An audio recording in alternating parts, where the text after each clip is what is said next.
आपने षड्यंत्र है। आपने स्मृति ईरानी को लेकर के कहा था एक इंटरव्यू में कि वो बहुत जल्दी फूटने वाली हैं, बहुत कुछ है उनके पास जो वो बोलेंगी। जो इनके करीब रह चुका है तो इनके दुष्कर्मों को पहचानता होगा ना।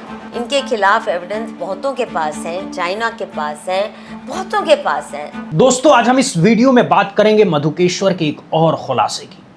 आप सबको पता होगा कुछ दिन पहले किस तरह से मधुकेश्वर ने सोशल मीडिया पर बहुत बड़े खुलासे किए थे और उसे लेकर राजनीतिक गलियारों में चर्चा भी तेज हो गई थी।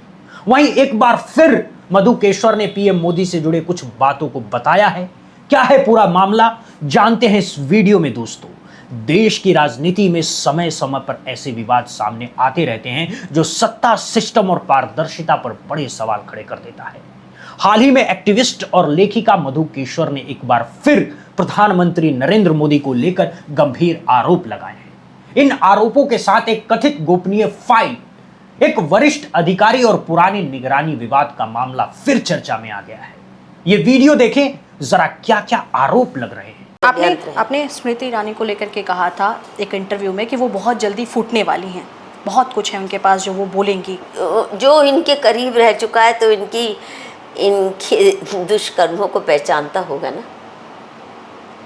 क्या आपको लगता है कि हो सकता है ना फूटे, पर उनके पास अंदरूनी जानकारी तो बहुत होगी। अगर कोई मैं अगर थोड़ा सा जान के भी इनके पर्सनालिटी डिसऑर्डर्स को समझ गई, तो जो इतनी करीब रही हैं और बहुत वर्षों से राज्यसभा भी गुजरात से उनको सीट दी गई, तो हो सकता है कभी फूटे। कंगना भी हो सकता है किस दिन विस्फोट हो जाए, क्या पता। बहुत है। ये समझना बहुत जरूरी है कि अभी तक ये आरोप और दावे हैं, इनकी आधिकारिक पुष्टि अदालत या जांच एजेंसियों द्वारा नहीं की गई है।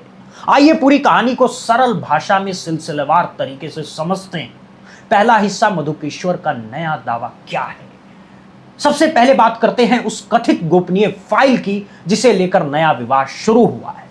मधुकेश्वर ने सोशल मीडिया प्लेटफॉर्म एक्स पर एक लंबा पोस्ट लिखा जिसमें उन्होंने उसमें दावा किया कि जब 2014 में नरेंद्र मोदी ने प्रधानमंत्री पद की जिम्मेदारी संभाली, उसी दिन पूर्व कैबिनेट सचिव अजीत कुमार सेठ ने उनसे मिलने पहुंचे।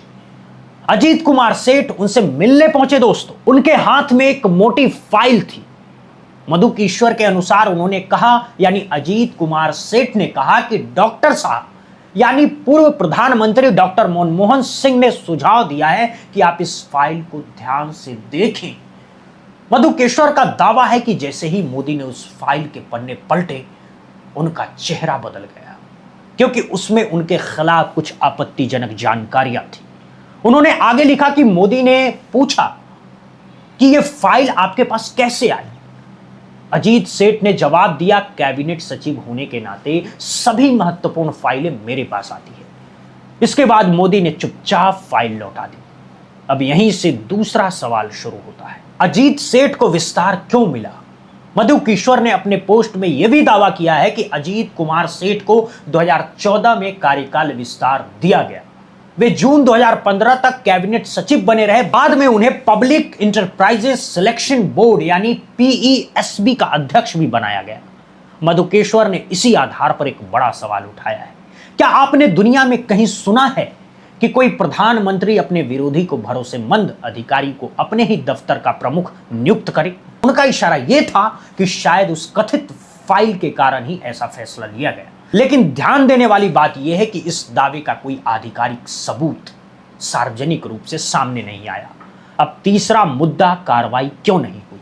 मधुकेश्वर ने अपने पोस्ट में यह भी सवाल उठाया कि इतनी तीखी राजनीति बयानबाजी के बावजूद कुछ बड़े नेताओं के खिलाफ ठोस कार्रवाई क्यों नहीं हुई। उन्होंने उदाहरण के तौर पर इन नामों का जिक्र किया, जैसे सोनिया गांधी, रॉबर्ट वाड्रा, पी चिदम्बरम। उनका कहना था कि कई लोग भारत और विदेशों में से हैं जिनके पास कथित रूप से प्रधानमंत्री के बारे में संवेदनशील जानकारी है। तो क्या हो सकता है सिर्फ एप्स्टीन फाइल के अलावा? देखिए, आपको क्या लगता है इनके खिलाफ एविडेंस सोनिया जी के पास है, डॉक्टर मनमोहन सिंह के पास थे। इनके खिलाफ एविडेंस बहुतों के पास हैं, चाइना के पास हैं, बहुतों के पास हैं। ये दुखदाई बात है, ये मैं खुशी से नहीं कह रही हूँ, मेरा दिल रोता है जब मैं ये कह रही हूँ, पर हैं।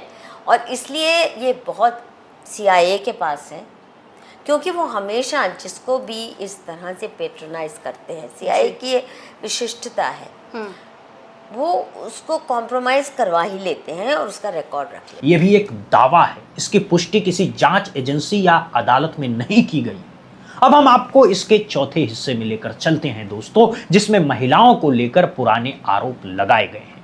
इस विवाद का एक दूसरा पहलू भी कुछ समय पहले सुब्रमण्यम स्वामी, जो कि बीजेपी के कद्दावर नेता हैं, उन्होंने भी प्रधानमंत्री मोदी पर महिलाओं से जुड़े आरोप लगाए थे। मधुकेश्वर ने उस समय भी एक पोस्ट करते हुए लिखा कि उन्होंने 2014 से ही प्रधानमंत्री से दूरी बना ली थी। उन्होंने अपनी किताब मोदीनामा भी सीधे नहीं दी थी, यानी प्रधानमंत्री को सीधे वहां जाकर के उनको नहीं दी थी, बल्कि एक अधिकारी के माध्यम से भेजी थी।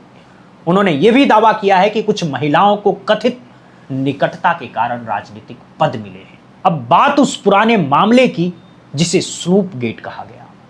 यह मामला सामने आया था जब एक निलंबित IAS अधिकारी प्रदीप शर्मा ने सुप्रीम कोर्ट ऑफ इंडिया में एक याचिका दायर की। उन्होंने आरोप लगाया कि एक महिला आर्किटेक्ट की निगरानी की गई है, यानी जासूसी की जा रही है। उस महिला को लगातार सर्विलेंस में रखा गया। उन्होंने इस मामले की जांच केंद्रीय जांच ब्यूरो से कराने की मांग की। प्रदीप शर्मा ने अपनी याचिका में यह भी कहा कि उनके खिलाफ दर्ज मामले झूठे थे। ऐसा इसलिए किया गया क्योंकि सरकार को शक था कि उनके पास एक कथित VCD थी जिसमें मुख्यमंत्री से जुड़ी संवेदनशील जानकारी हो सकती है। उन्होंने यह भी आरोप लगाया कि उनकी और उस महिला की बातचीत रिकॉर्ड की गई थी और उन्हें पूरी तरह निगरानी में रखा गया था। अब इस पूरे मामले का छठा हिस्सा देखिए और ध्यान से समझिए। मधुकेश्वर ने अपने हालिया पोस्ट में एक और बड़ा दावा किया है।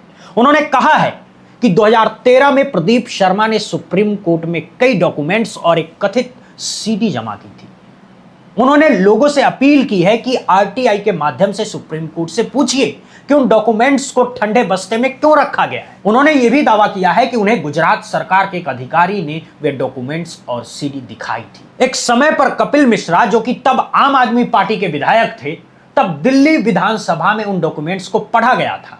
हालांकि अब वही कपिल मिश्रा बीजेपी से दिल्ली सरकार के मंत्री हैं। खैर, इन पूरी बातों को जिसे मैंने 6 हिस्सों में अलग अलग करके आपको समझाया है, यहां सबसे महत्वपूर्ण बात समझना जरूरी है। इस पूरे मामले में 3 स्तर हैं।